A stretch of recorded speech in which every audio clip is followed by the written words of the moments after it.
he gave a vision of what he wanted to do in terms of interventional radiology services at his interview, and both Helen and I were blown away by the interview and his vision for what he wanted to achieve here.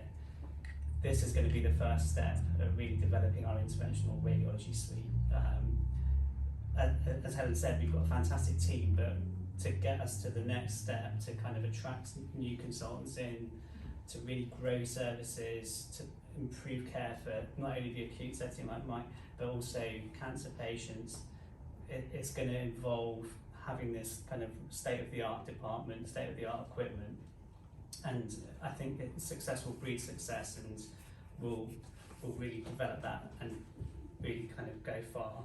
So I'm going to hand over to Dr. Zamir to... Well, I don't have a great deal to say, but first of all, I'm touched by your story, and you are the reason we're here, the whole purpose. I mean, patients and their welfare and their care is what makes us tick. And so when we hear stories like yourselves, and I mean, it's just fantastic. It makes it all worthwhile. And the other thing is that there is no I in team. It's not about an individual, it's about the entire team. And without, you know, you've mentioned the entire sort of puzzle that fits together to you know, for the treatment and the management. And without each cog, any of the cogs, nothing would work. Nothing would sort of go on. So I think it's a, you know, it's a credit to all of us. But yes, in terms of what we want to do in our vision, we want to do more of these kind of life-saving procedures, and rather than sending patients miles away to different hospitals, when we can offer the service here, it makes sense to be able to do it here. So that's what we're pushing for, and that's what we sort of endeavour to do. And I don't want to take up too much of your time or bore you with too much. I could sort of talk about IR for hours and hours. It might be midnight by the time I finish. But I think if you have any thoughts or any questions, it'd be great to sort of to accommodate and entertain them.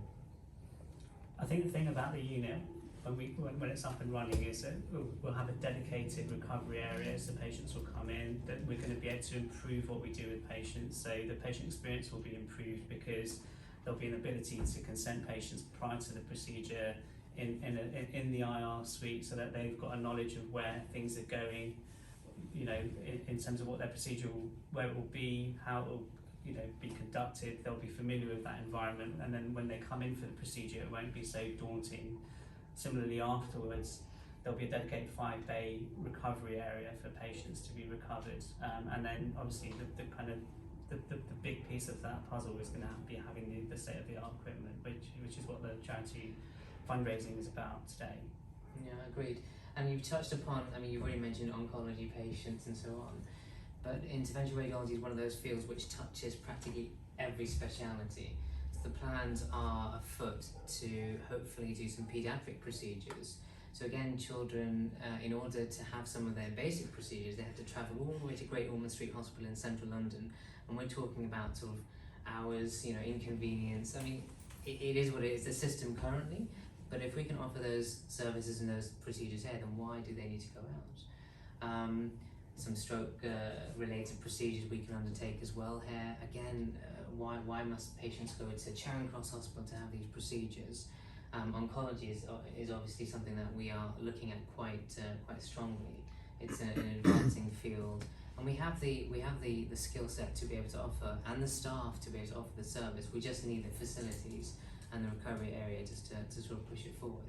So it touches every end: surgical patients, medical patients, respiratory patients, you name it. We are involved in their care. And with better facilities, we'll be able to do even more.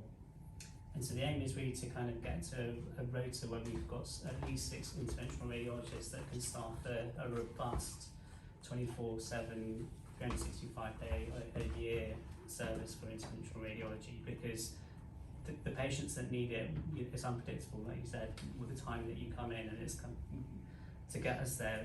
This whole unit is going to be able to get us there to what we need to do to have that kind of fully staffed IR rota.